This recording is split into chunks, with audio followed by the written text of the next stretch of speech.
isn't it? Here he is. Hotel, which I think that I opened, or reopened. I opened many hotels in London in the course of my time as mayor. I definitely reopened this hotel at one stage because this is, after all, an example of the kind of infrastructure that you were just talking about, Robin. It is an inspirational structure that was created many, many decades ago, over 100 years ago, and it has been beautifully upgraded and has stood the test of time. And that is what I want to talk about this morning, because all you young, thrusting Chatham House types look far too dynamic to remember the early 1980s or indeed the late 1970s.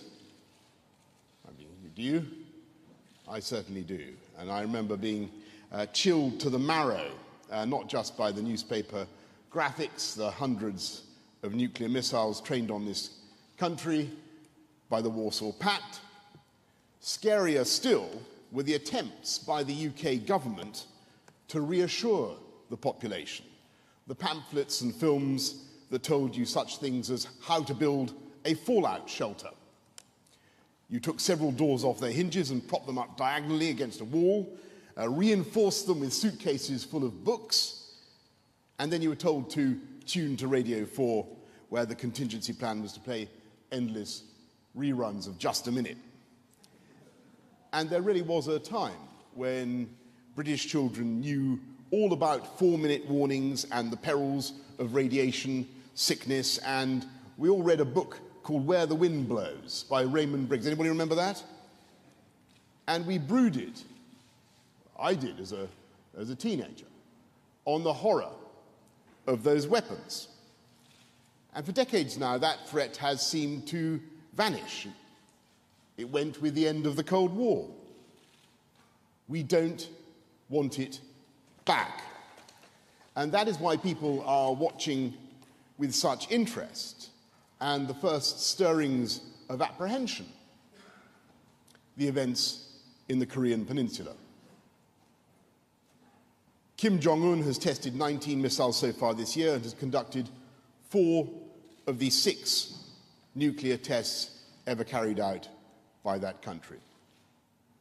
It is now widely accepted that Kim is coming closer to being able to launch a nuclear-armed ICBM at the continental United States.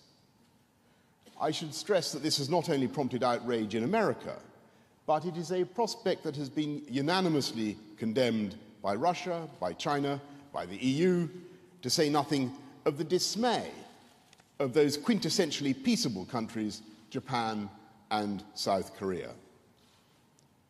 It is this increased tempo of nuclear testing, coupled with florid outbursts of verbal belligerence, that have reawakened, even in this country, those forgotten fears. The public can be forgiven for genuinely starting to wonder whether the nuclear sword of Damocles is once again held over the head of a trembling human race. So now is perhaps a good moment, in a calm and dispassionate way, to take stock. Before we reissue that old pamphlet called Protect and Survive, before we teach our kids how to hide under the desks or lay on stocks of baked beans or Spam, let us look at the history of nuclear proliferation, how nuclear weapons have spread, and how we have collectively sought to contain their spread. Back then, as now, most predictions were gloomy. And yet those gloomy predictions have been utterly confounded by events. America was, of course, the first to use the bomb in 1945. Then the Soviet Union detonated a device at Semipalatinsk in 1949. We were next, the UK, in 1952. The French did their test in the Sahara in 1960. At that point, the then American presidential candidate, John F. Kennedy, predicted that by 1964, within only 4 years, there would be 10, 15, or 20 nations that would acquire nuclear weapons. As things have turned out, it is now almost 60 years after he issued his warning, and yes, the NPT has some notable non-signatories, including India and Pakistan. And yet, the number of nuclear-armed countries has yet to reach double figures. This is, on the face of it, an absolutely astonishing statistic and an extraordinary achievement. When you consider that every previous military development, from firearms to fighter jets, has spread among humanity like impetigo, you have to ask yourselves, why? Why have nuclear weapons been the great exception? It can't just be the kit. They can't be so complex that only a handful of so-called advanced nations have the intellectual wherewithal to make them. It's true that the process is laborious and highly expensive, but the basic technology is more than 70 years old, and indeed has been taught in universities, if not schools, for decades, generations. The answer is partly that many countries wisely decided after the war that they were going to take shelter under the nuclear umbrella provided by the United States. Nations in both Europe and in Asia opted for this protection, a commitment that must be rated one of the greatest contributions by America to the unprecedented epoch of peace and prosperity that we have all been living through. I should observe that some European countries found themselves under a rival umbrella provided by the Soviet Union, though at that stage they had no choice in the matter. It was that American offer, that guarantee, that made possible the global consensus embodied by the 1970 Nuclear Non-Proliferation Treaty. By this treaty, 191 nations came together to recognize the special role of the 5 existing nuclear powers, and also to insist that there should be no further dispersal of such weapons. Nuclear technology would be made available to other countries, provided it was used exclusively for civilian purposes. That was a great diplomatic achievement. It was an effort in which the UK, as one of the leading upholders of the post-war rules-based international order, played a crucial role. The British delegation was led by Alan Chalfont, now Lord Chalfont, the Labour minister, who was, and at the age of 100, almost 100, still is a representative of the days when Labour was both hawkish and commonsensical on nuclear deterrence. That diplomacy has helped to make the world safer, more secure, more confident, and therefore more prosperous. It has helped to avoid what might otherwise have been a Gadarene rush to destruction, in which the world was turned into a great arena of Mexican standoffs, a nuclear version of the final scene of Reservoir Dogs.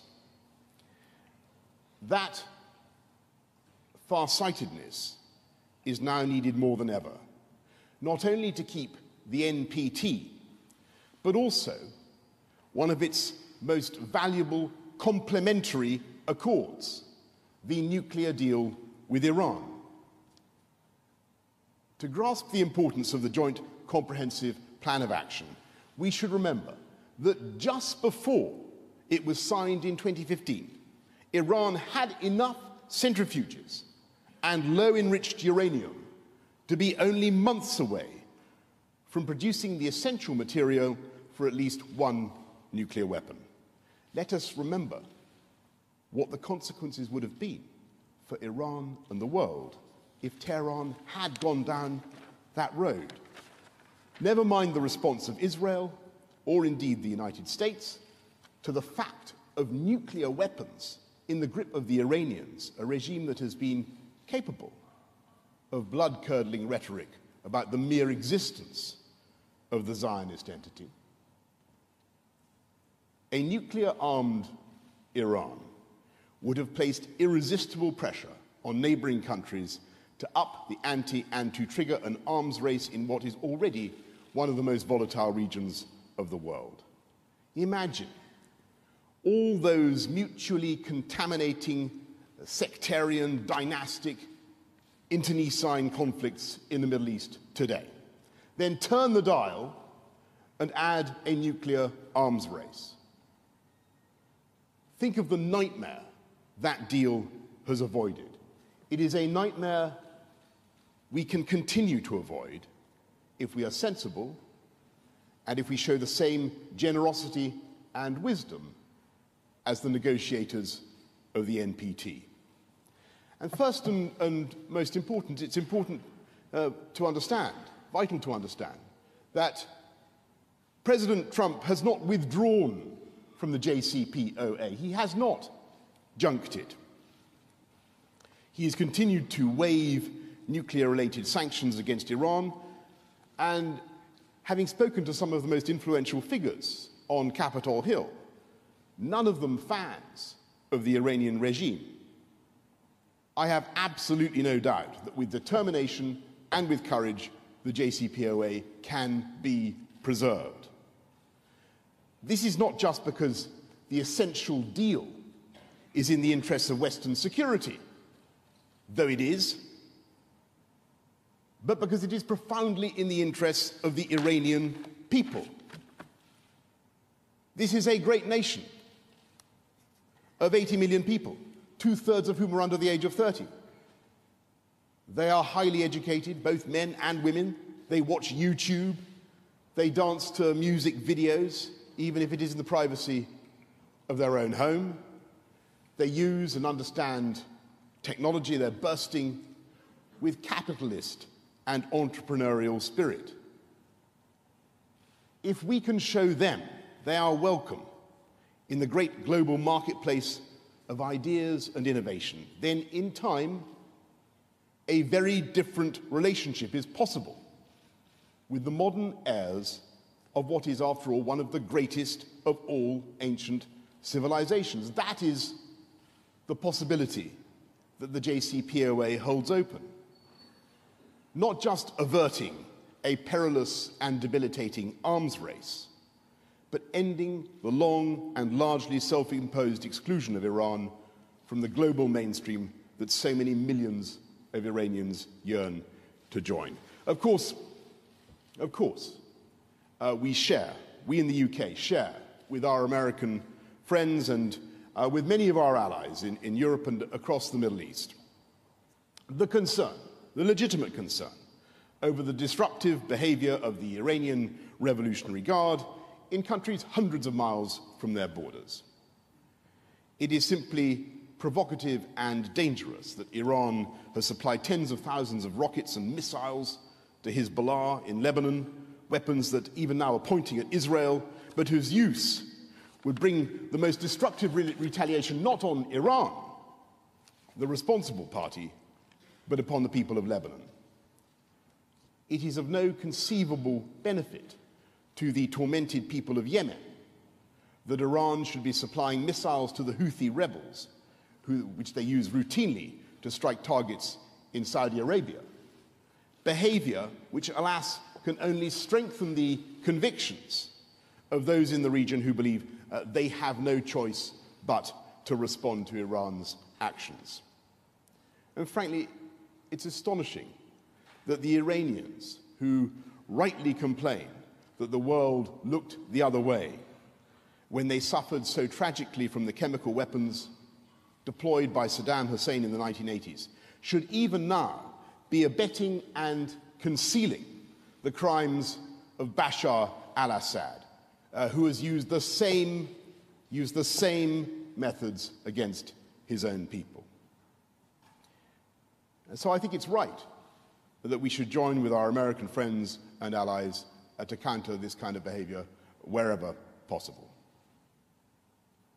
But that does not mean for 1 minute that we should write Iran off, or that we should refuse to engage with Iran, or that we should show disrespect to its people. On the contrary, we should continue to work to demonstrate to that population in Iran that they will be better off, under this deal and the path of re-engagement that it prescribes.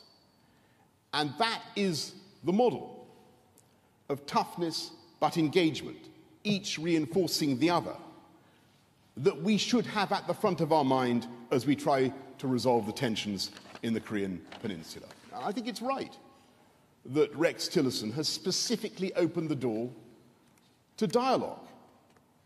He's tried to give some sensible reassurances to the regime to enable them to take up this offer. Remember the 4 no's that have been offered by the South Korean president and reinforced by the US Secretary of State. No seeking regime change in North Korea, no seeking to force the collapse of North Korea's regime, no seeking to deploy US forces beyond the 38th parallel, no attempt to accelerate the reunification of Korea. These are the commitments that we hope will encourage Kim Jong-un to halt his nuclear weapons program, to come to the negotiating table and thereby to take the only path that can guarantee the security of the region as a whole. You will often hear it said that in weighing up those options, Kim must bear in mind the woeful precedents of those who disarmed. Of Libya, where the leader listened to the blandishments of the West and gave up his nuclear weapons program, only to be overthrown with Western connivance. Or of Ukraine, which actually surrendered its nuclear arsenal only to suffer the first forcible loss of territory in Europe since 1945. It is therefore suggested that Kim would be sealing his own fate if he were to comply. I reject those analogies. What finished Gaddafi was an uprising of his own people, including on the streets of Tripoli, even if he'd been able to perfect a nuclear arsenal in time. And even if it is true that he had a justified reputation for mercurial and unpredictable behavior, it seems unlikely that he would have decided to nuke his own capital, including himself. As survival strategies go, that would have been eccentric even by his own standards. As for Ukraine, the fundamental difference is that no one, not South Korea nor any other neighbor, has any designs on the national territory of North Korea.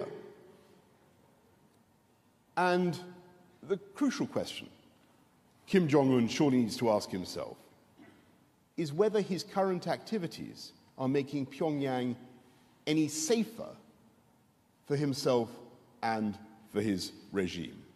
No one, I'm sure no one in this room, certainly no one in the UK and indeed around the world, wants any kind of military solution to this problem. No one actively desires that outcome. But Kim Jong-un and the world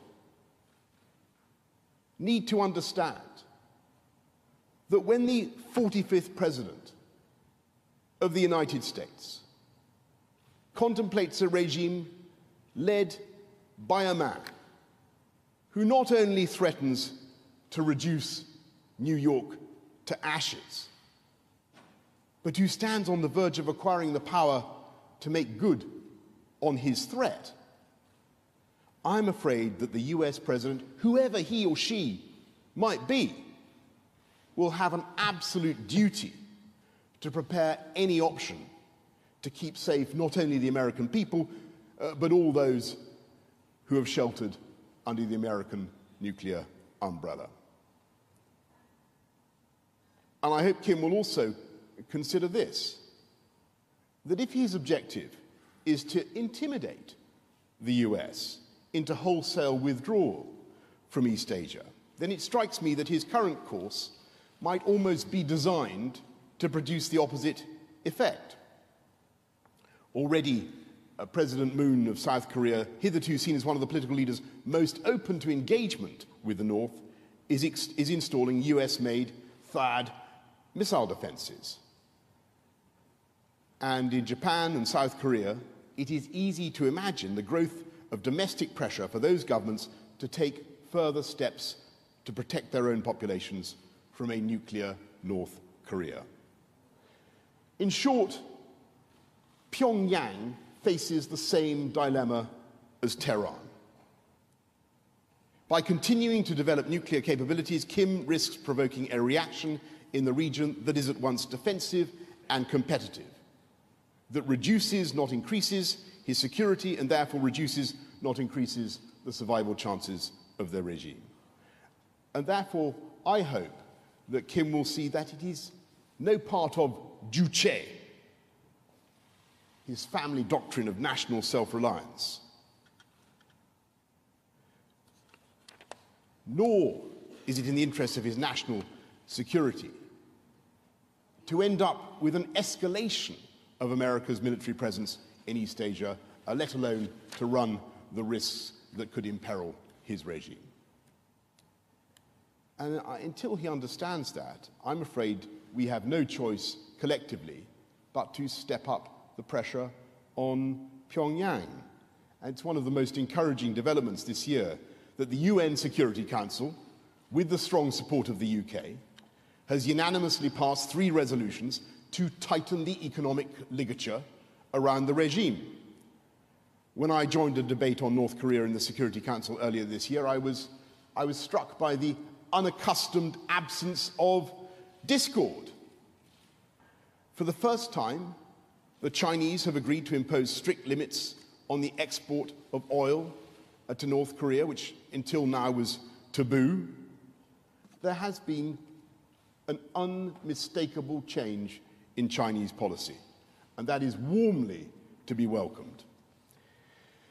In his speech to the 19th Party Congress last week, President Xi hailed China's standing as a world power. And I would say there is no more urgent problem for China to address, nor any where Beijing has greater influence than the threat to international security represented by the behavior of North Korea. There is also unprecedented discussion between China and the US on how to handle this crisis, a closest, by the way, that I believe bodes well for the world. And I should again pay tribute to my colleague Rex Tillerson for his efforts. Whatever we may think of the regime and its behavior, the ruling elite in North Korea is in the end composed of human beings. We must find ways of getting through to them, and at the same time, not just toughening the sanctions regime, but enforcing those already in place. And in this respect, again, the Chinese hold the key. This is the moment for North Korea's regime to change course. And if they do,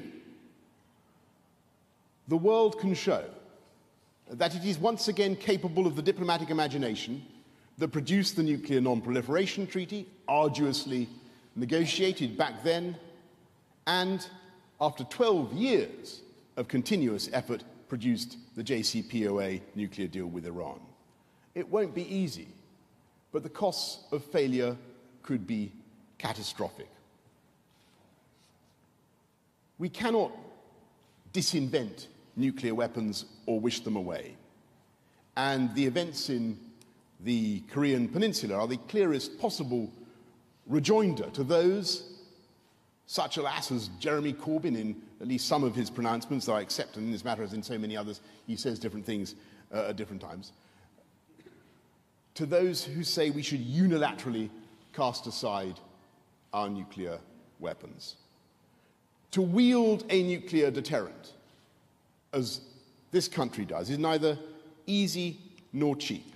Indeed, it imposes a huge responsibility on any country. We are one of the handful specifically recognized by the NPT to possess such dreadful weapons, and we do so not just in the name of our own security, but via NATO for the protection of dozens of our allies.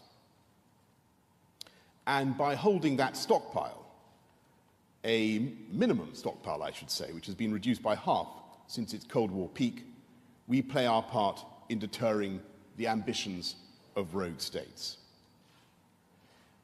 It is 25 years since the end of the Cold War, and a new generation has grown up with no memory of the threat of nuclear winter and little education in the appalling logic of mutually assured destruction. Hiroshima, Nagasaki, their destruction, the full horror of what took place, is now literally fading from living memory. When people like Alan Chalfant drew up the NPT, those horrors were still fresh in the hearts of the world. We must not be so forgetful or so complacent as to require a new lesson in what these weapons can do, or the price of failing to limit their spread. The NPT is one of the great diplomatic achievements of the last century. It has stood the test of time. In its restraint and its maturity, it shows an unexpected wisdom on the part of humanity, an almost evolutionary instinct for the survival of our species. It is the job of our generation now to preserve that agreement, and British diplomacy will be at the forefront of that endeavour. Thank you all very much indeed for your attention this morning. Thank you so much. Well, Boris Johnson there, Britain's Foreign Secretary, giving an extended speech on global threats to the Chatham House foreign policy think tank. Boris Johnson making it clear that he supports a hard line both on Iran and also on North Korea. And he's taking questions now. To face the challenge of sustaining the structure of the Non-Proliferation Treaty. What I would ask maybe as a first question is, given that the JCPOA, the Joint Comprehensive Plan of Action that's been done with Iran, is there, and I think I heard you support it quite strongly, and you noted that President Trump has not abandoned it. But is the British government then in a position to keep supporting British companies investing in Iran at a time when it looks like the United States, at least, does not believe, as you do, in the value of this agreement in the long term? Can British companies have the kind of confidence, and other companies, but from any other part of the world for that matter, that the kind of plan to help Iran take advantage of the economic opportunities of this agreement, that's only going to happen if investment comes in? So what would you say about that part of the deal? Yeah, I think just to get back to thanks, Robin, what I was saying in the speech, it's crucial for people to understand that the core of the deal, which was a trade-off between Iranian good behavior on its program for military use, nuclear research and program, and economic progress, and economic engagement with Iran, the core of that deal is still there, and it has not been voided by the president, and he's not abrogated, he's not junked it, he has not torn it up, and that was very clear from his statement, and it's very clear on Capitol Hill as well. So, to the extent that Iran abides by, and the IEA is very clear that Iran is in conformity with the nuclear provisions of the deal, to the extent that Iran abides by that deal, then yes, we must continue to see economic engagement and progress. And I think that's absolutely vital, that the Iranian people should see the benefits of the JCPOA. And I think it's vital that we should keep that work of investment and trade between our countries. So I would certainly encourage that. At the same time, it is clear that Iran is up to disruptive behavior, let's put it that way. Makes them sound like a glorified tech company, but it's worse than that. Disruptive behavior in the region that we need to constrain. And I itemized some of the ways in which the Iranians are, in my view, and in the view of many, up to no good. We need to be working very hard with our allies to push back on that, and we are. And on North Korea, one quick question on that as well. So you said there should be creative solutions, there should be some ways forward. Would you see, over time, a JCPOA equivalent for North Korea? And if so, is this a time when the United Kingdom, France, Germany, there was an E3 that got involved on the Iranian issue when Americans were skeptical and when the situation looked like it was really stuck? Is this a moment where Britain's going to act by itself? Is it a case of creating a bit of a team like was done on the case of Iran? I mean, what can we offer? I think the crucial thing at the moment is not to dissipate the focus of the diplomatic activity at the moment. And I tried to be clear that I think the single most productive avenue for diplomacy at present is Chinese economic pressure. And that is the thing that I think can make a difference. As everybody knows, the Chinese control 93% of North Korea's external trade. They control the oil supplies. It's they who really have the future of that economy in their hands. It's a heavy responsibility for China. No one's pretending this is easy for Beijing. But I think one of the most encouraging things we've seen in the last few months is the willingness of the Chinese leadership to adjust their policy, to take account of the real uncertainties, the risks from Pyongyang, and to take action. Now, there is more, in my view, that the Chinese can do, and we should certainly encourage them down that path. Right. We've got a little bit of time for some questions, so I've got a few hands that I've seen go up, and so let me do a bit of a mix of speakers first. So first I'll go here. Gentleman there. Thank you. Carl Dinnan from ITV News. You won't be surprised, notwithstanding your speech, this is about Brexit. How much more money should the UK offer the European Union to move on to trade talks, given that the EU is already offering to start talking about trade talks internally? Well, thanks very much, Carl, and you're totally forgiven for raising the subject, which I think you'll notice I studiously, successfully avoided. The reality is that I certainly think that the Prime Minister in her Florence speech gave a very fair account of how we want to proceed on citizenship, on finances, on the rights and privileges dossier. The UK has made what we think is a pretty good offer. I'm glad that at the Council in Brussels, they seemed more positive, frankly, than I thought they were going to be, to judge by some of the anticipatory drum roll of that Council. They've given a fair wind to the idea of themselves now discussing the new trade deal, or however they want to proceed. I suggest, humbly, to our friends and partners in Brussels, now is the time to get on with it. Let's not let I dare not wait upon I would, or let the native hue of resolution be sicklied o'er with a pale cast of thought, or whatever. There is a current in the affairs of men. They should grip it, get on with it, and start thinking about the future. And I'm sure that we can both think very creatively and very positively about how to come to arrangements that suit our constituents on both sides of the channel, and benefit businesses not just in this city, but in Paris, in Frankfurt, and across the whole of Europe. Let me keep a little bit on the press side, John, as well, because otherwise I'll cluster a little bit. Yeah. Foreign Secretary, it is your job to strengthen British influence. Yet in Brussels and among European leaders, the Prime Minister is seen as weak in relation to her party. You have been so outspoken about your view of Brexit that some of your colleagues have called for you to be sacked. So, on Brexit, identify these people. I spring them, produce them, John. You've been very outspoken about your vision of Brexit. So have you been helping Brexit or helping to weaken Theresa May? Well, as I said just now in my answer to Carl, we think that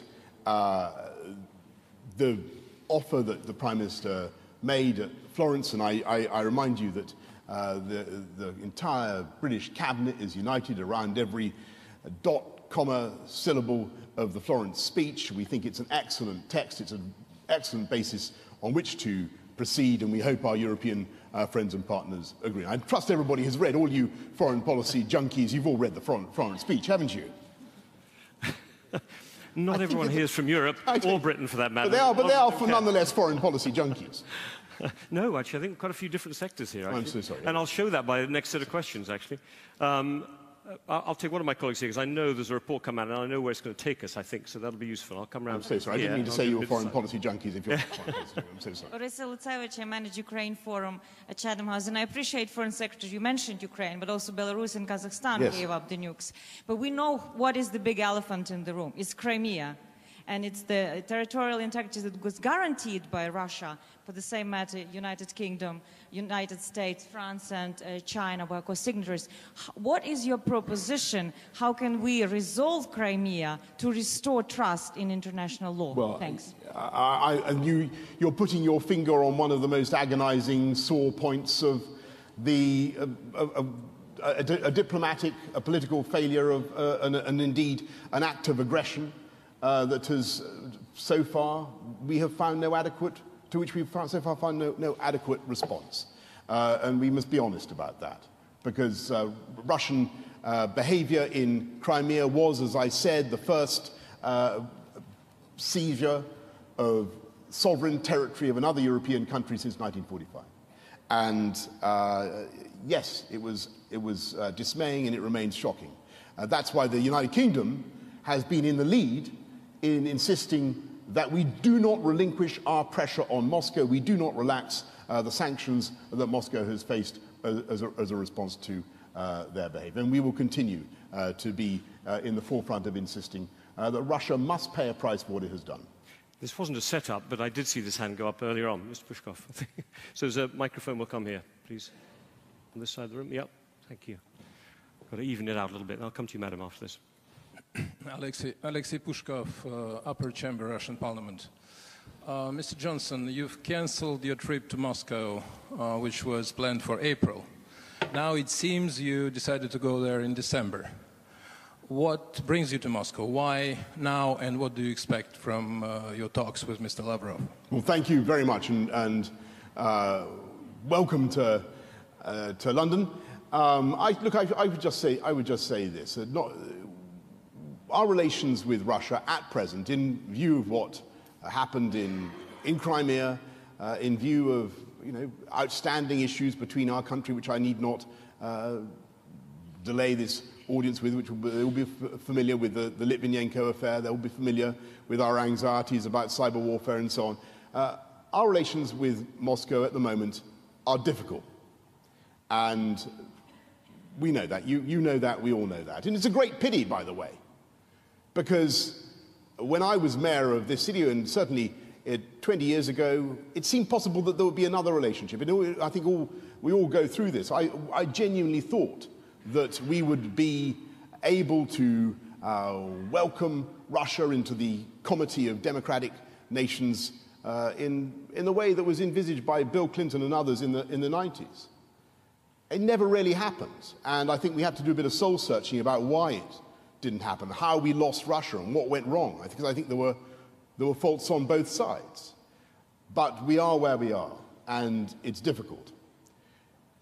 My answer to your question is I'm going to Moscow because, notwithstanding the difficulties, we have to engage. And there are things where, of course, we share priorities. There are areas that dealing with terrorism.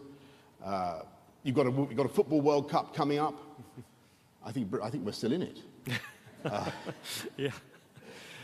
England's still in it, I should say. England is still in it, let's be absolutely clear. England is still in the World Cup. We have issues to discuss about security of managing gigantic sporting events, in which I have some experience. There are things that we want to do together with Russia. So I'm looking forward to that trip. It won't be. I've been many, many times to Moscow. Indeed, I think I have ancestors from Moscow.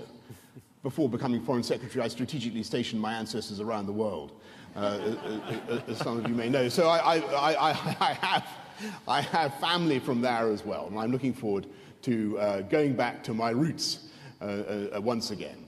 But our policy on Russia, as you know, is engage but beware, or possibly beware but engage. It's one of the two. And that's, I'm afraid, what we're sticking to. Time for a couple more questions. Madam, been waiting there. Lady there, please. Thanks very much, Foreign Minister. I'm Emma Belcher from the MacArthur Foundation. I have a question specifically on nuclear weapons, and that is, I'm wondering if you would be able to comment on the impact of the ban movement. So the movement that started off as humanitarian consequences of nuclear war, that led to the ban treaty that was recently negotiated at the United Nations. So there are proponents and opponents, proponents saying it further legitimises nuclear weapons, and opponents say it will undermine the NPT. Given where we are today, that there is a ban treaty in effect, and given the sort of damaging impact, I would say, it probably has had on disarmament diplomacy, what prospects do you see for future cooperation between the nuclear weapons states that did not support the treaty and the other countries that did? Well, the ban treaty in the end, I think I understand the sentiments behind it, and I hope that those came through loud and clear from what I said earlier on in my speech about the horror of nuclear weapons. And so I completely understand the emotional drive. And of course that has to be right. On the other hand, my speech was also an argument for the NPT. And within the NPT, it is clearly envisaged that as long as you have states, rogue states, with the potential to launch ICBMs at the continental United States, and indeed at this continent, at us here in Europe, then it is sensible for us, the P5, to maintain their nuclear deterrence. And I'm afraid that's the heart of what I was trying to say. I mean, I think the NPT, as framed, has stood the test of time, and we should stick with it. And yes, I'm afraid that the ban treaty did, in my view, undermine, or tend to undermine, the logic of the NPT. Okay, White, yeah, with the paper up there, yeah. Thank you. Foreign Secretary Alistair Bunker from Sky News. Policy towards North Korea has been all about preventing North Korea from obtaining a nuclear weapon. You could argue that has failed. Is it time now for the world to accept that North Korea is a nuclear state and adjust its policy accordingly in a way it did with Russia many decades ago? And if not, can you foresee any circumstances where you'd support a preemptive strike by America? I just go back to what I said earlier on. I don't think anybody can conceivably want a military solution to this problem. And indeed, I know many who have studied the matter find it very hard to see how the nuclear solution, a military solution, might play out. I mean, and yet, clearly, it must remain on the table. There must be the possibility of some kind of military option. There is a spectrum of things that could be done.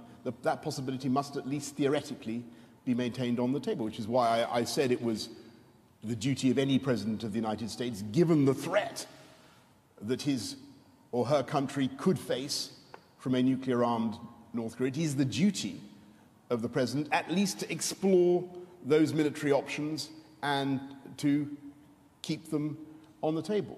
But at the same time, I believe the really productive avenue of discussion is the one with the Chinese, is trying to get Pyongyang to the table, to try to get a halt in the program for Kim Jong-un to take a different course that would be to the benefit of his regime and indeed of his people. And that's what we're working for.